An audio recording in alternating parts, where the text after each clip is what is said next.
Om Swastiastu, pemirsa Bali TV, kembali saya Nyoman Winata, redaktur pelaksana harian Bali Pos. Menjumpai Anda dalam Bali Pos Talk. Kali ini saya akan wawancarai Rektor Universitas Dwi Jendra, tapi kebetulan beliau juga adalah pakar pertanian, Bapak Dr. Gede Sedana. Kita bicara tentang ketahanan pangan di Bali, bagaimana upaya mewujudkan ke sana, dan apakah kita mungkin menciptakan ketahanan pangan di Bali, mengingat beberapa isu-isu pertanian di Bali yang cukup sering kita dengar adalah berkurangnya lahan pertanian, kemudian bagaimana sektor pariwisata itu mulai menggerus ya sektor-sektor pertanian. Apakah ini bisa disinergikan dan bagaimana strategi kedepannya? Kita akan wawancarai narasumber kita, Dr. Gede Sedana. Kita sapa dulu, Om Swastiastu. Om Swastiastu. Menapi kata kena sehat ya? Baik, sehat-sehat. Tetap semangat. Iya, tetap semangat. Pak Rektor, kalau kita bicara tentang pertanian ya, kebetulan Pak Rektor juga pakar lah di bidang itu. Kalau kita bicara ketahanan pangan Bali, kalau Pak Rektor melihatnya sekarang seperti apa? Apakah memang kita punya ketahanan pangan ini atau masih dalam proses menuju ke sana, Pak? Kalau saya melihatnya memang saat ini Bali ketahanan pangan kita masih bagus gitu. Tetapi meskipun bagus, saya selalu juga melihat ada yang namanya tantangan-tantangan itu. Jadi kita sudah banyak belajar dari pembangunan beberapa puluh tahun terakhir ini bahwa Bali sebagai daerah pariwisata internasional, sehingga pembangunan di sektor pariwisata ini sangat pesat kemajuannya dan diimbangi dengan sektor-sektor jasa. Lalu pertaniannya bagaimana? Pertaniannya jalan dia naik, tetapi jauh tertinggal jika dibandingkan dengan sektor pariwisata itu atau industri dan jasa. Sehingga tantangan inilah yang perlu kita bedah terlebih dahulu di dalam upaya untuk mencari strategi-strategi ke depannya.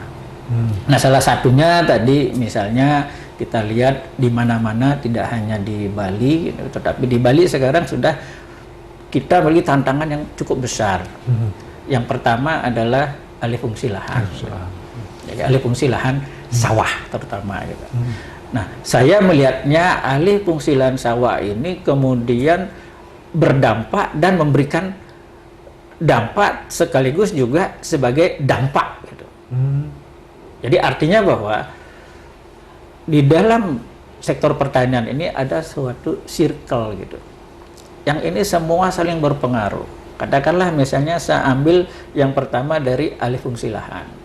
Muncul pertanyaan di sana, kenapa orang beralih fungsi lahan? Ada banyak faktor internal di petani, kemudian ada eksternalnya. Nah, kalau di internalnya bisa saja yang pertama fragmentasi tanah. Misalnya itu bagi-bagi waris. Nah, itu sudah nggak bisa diapa-apain. Oh iya. Yang kedua, kalau misalnya yang terjadi itu adalah karena faktor ekonomis. Misalnya dari lahan yang dimiliki oleh petani yang luasnya itu relatif sempit, katakanlah kalau Bali itu rata-rata 0,30 hektar, itu kalau diusahakan misalnya di lahan sawahnya itu tanaman padi, maka keuntungannya sangat kecil. Nah, ini menjadi salah satu faktor. Sehingga orang kan beralih fungsi lahan sawahnya. Bisa jadi juga yang kedua, sebelum terjadi alih fungsi lahan ini, terjadi alih fungsi profesi. Jadi alih profesi petaninya. Kenapa? Karena sektor-sektor lain ini lebih menjanjikan. Kalau ada pariwisata, orang akan lari ke sana. Kemudian ada sektor jasa, orang lari ke sana. Nah, pertanian tetap dikerjakan, tetapi produktivitasnya tidak seperti yang kita harapkan. Ini yang bisa mengganggu ketahanan pangan kita, gitu. Nah, satu alih fungsi lahan, kemudian ada produktivitas. Ya, produktivitas. Sehingga saya selalu berpikiran bahwa ada beberapa komponen besar yang memang satu bisa menjadi masalah, dua dia menjadi potensi, tiga dia itu menjadi dasar untuk membangun strategi. Jadi yang pertama misalnya kita mengenal bahwa di dalam membangun pertanian itu harus memperhatikan faktor produksi. Nah, faktor produksi ini isinya mulai dari benih, mulai dari bibit. Nah, pertanian ini yang kita bicara ketahanan pangan tidak semata-mata misalnya beras. Ada pangan-pangan yang lainnya gitu. Jadi yang kandungan protein, misalnya ternak, ada ikan gitu. Jadi ada banyak di sana. Nah, oleh karena itu faktor produksi ini harus disiapkan di awal.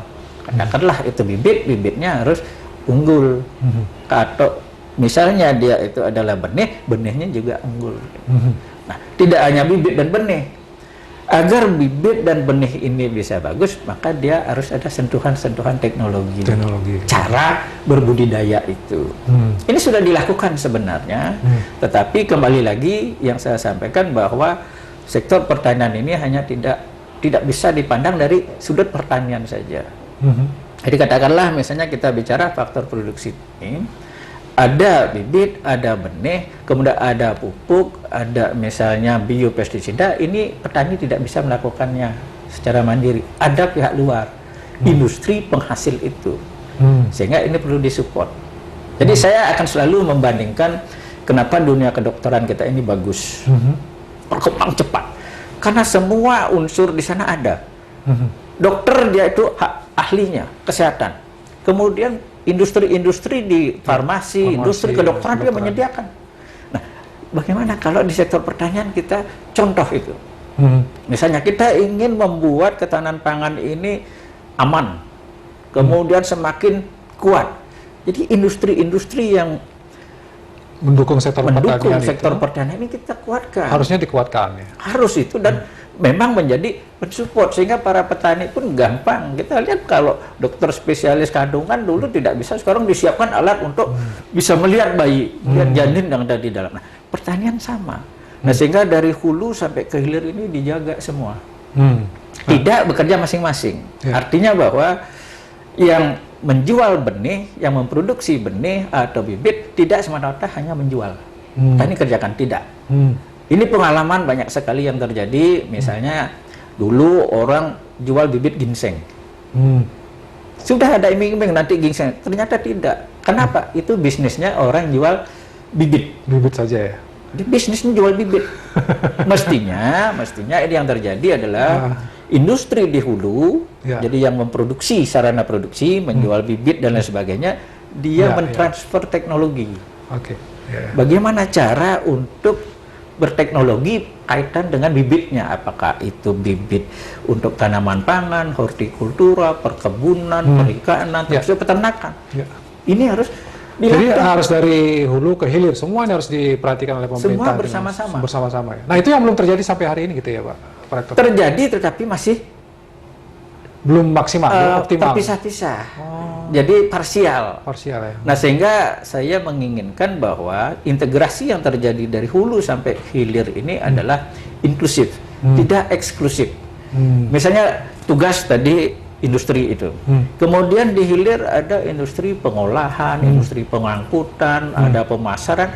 Ini tidak boleh eksklusif. Jadi memang benar. Jadi kalau misalnya ada industri pemasaran yang mau membeli produk-produk dihasilkan petani, maka yang namanya pengelola industri ini, pelaku industri ini, dia datang ke petani.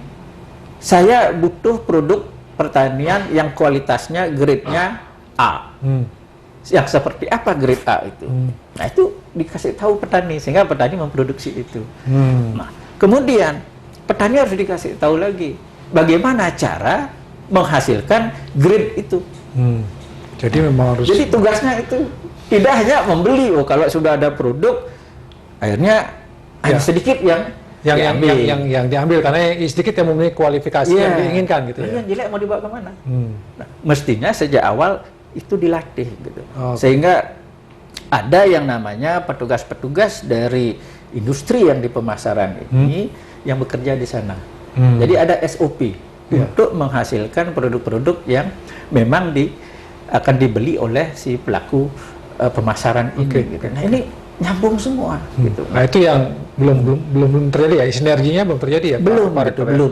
Tapi pertanyaan kemudian, kalau kita ingin itu terjadi, Pak Rektor, siapa yang harus melakukan itu? Apakah ini tugasnya pemerintah?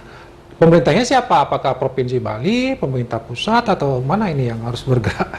Nah, kalau melihatnya siapa itu? Ya, siapa ini?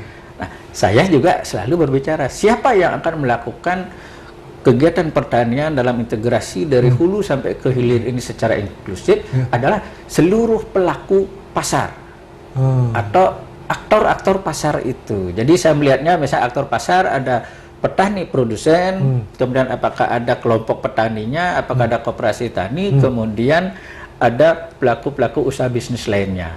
Nah ini bersama-sama. Lalu siapa lagi yang mendukung itu? Nah ini kan dalam satu kesatuan. Nah sekarang ada yang pendukung, penunjangnya. Satu pemerintah. Di mana pemerintah? Membuat regulasi. Karena pemerintah ada regulatornya, memfasilitasi. Kemudian ada pihak perbankan. Nah, Pentingnya perbankan itu adalah menyediakan tambahan modal. Tentunya pihak bank juga punya syarat-syarat teknis.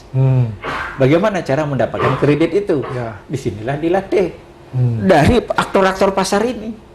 Jadi misalnya ada pengusaha yang mau beli kopi.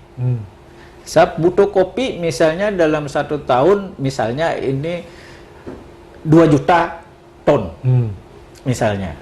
Nah, kopi yang seperti apa? Kemudian itu harus diolah. Nah, petani, kelompok tani, koperasi kekurangan dana. Nah, itu ada bank dengan membuat bisnis plan-nya. Jadi para petani, kelompok tani, koperasi tani dia menyusun bahwa tahun ini dia akan menghasilkan kopi yang berkualitas, ada pembelinya. Nah, ini bersama-sama datang ke bank. Di sanalah bank memberikan bantuan. modal. Ya. Karena kalau tidak petani nggak bisa mengolah. Gitu. Sehingga sekali lagi kata kuncinya adalah integrasi yang sangat kuat dari hulu sampai ke hilir, yang sering saya sebut itu adalah membangun pertanian yang inklusif. Ya. Kalau pemerintahan sekarang di Provinsi Bali menurut Pak Rektor apakah sudah on the track menuju ke sana atau masih jauh untuk mewujudkan itu, Pak? Itu yang saya sampaikan tadi, pemerintah sudah on the track. Dinas Pertanian punya tupoksinya. Ya, ya. Ada tupoksinya, tetapi tupoksi ini tidak bisa berjalan hanya oleh Dinas Pertanian. Harus ada yang lainnya. Misalnya, saya ambil contoh, ada perdagangan. Begitu diminta data, berapa sih kebutuhan? Permintaan dari produk ini? Nggak bisa. Nggak ada datanya. Kemudian begitu misalnya ditanya, di beberapa daerah sudah terpetakan nggak? Mulai dari bulan ke bulan, produk itu berapa banyak? Kemudian permintaannya berapa banyak? Nah, pemetaan ini sangat penting sehingga orang jadi tahu ini loh petanya, mapping gitu, bahwa pada bulan Januari akan ada banyak produk apa misalnya pertanian. Nah, pada bulan itu berapa konsumsinya? Ini harus dihitung. Nah, kalau itu yang belum ada ya Pak Rektor, data terintegratif kita ini juga belum ada. Yang adanya data statistik. Nah, tetapi data statistik itu dia tidak dinamis, dia statis. Statis ya. Nah, sehingga perlu ada data dinamis. Misalnya kalau data dinamis ini pada saat musim hujan berkepanjangan maka akan terjadi penurunan. Nah, itu sudah bisa diprediksi. Nah, ini yang diperlukan oleh pemerintah, misalnya dari kalangan perguruan tinggi, ahli statistik untuk membuat model.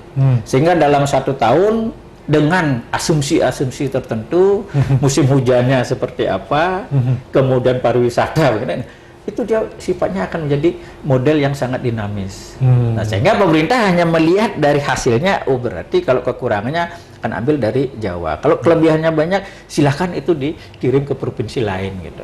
Sehingga ada di sana pemetaan ini bisa disebutkan juga sebagai bank datanya. Bank gitu. data. Ternyata berat juga ya Pak Rektor ya kalau kita ngomongin pertanian ya. Tapi mungkin sebagai closing teman karena waktunya Pak Rektor, mungkin Pak Rektor punya semacam harapan pesan mungkin ya tentang ketahanan pangan ini kepada masyarakat, petani, kemudian pemerintah juga Pak Rektor. Ada beberapa pesan kepada saya, pemerintah sekali lagi, mari kita bangun sinergi itu dari hulu sampai ke hilir dengan kuat, dengan model inklusif. Kemudian bagi pengusaha, mari kita bersama-sama tidak semata-mata mengeksploitasi pertanian, termasuk pariwisata itu. Kemudian yang ketiga bagi masyarakat, kembalilah kita diversifikasi pangan. Jangan hanya terpaku pada satu produk pangan, misalnya beras, karena masih ada sumber-sumber karbohidrat yang lainnya sebagai sumber pangan bagi kita bersama. Gitu. Baik. Keren. Terima kasih Pak Rektor atas waktunya. Terima kasih. Demikian Bali Pos Talk kali ini tentang pertanian, ketahanan pangan. Kita sebenarnya bisa mewujudkan itu, tapi memang perlu upaya optimal lagi ya, mengintegrasikan inklusivitas ini menjadi faktor-faktor penting yang harus kita lakukan bersama-sama. Demikian Bali Pos Talk. Saya ucapkan terima kasih atas perhatian Anda. Saya tutup dengan Promo Santi. Om Santi. Santi. Terima kasih, sampai jumpa.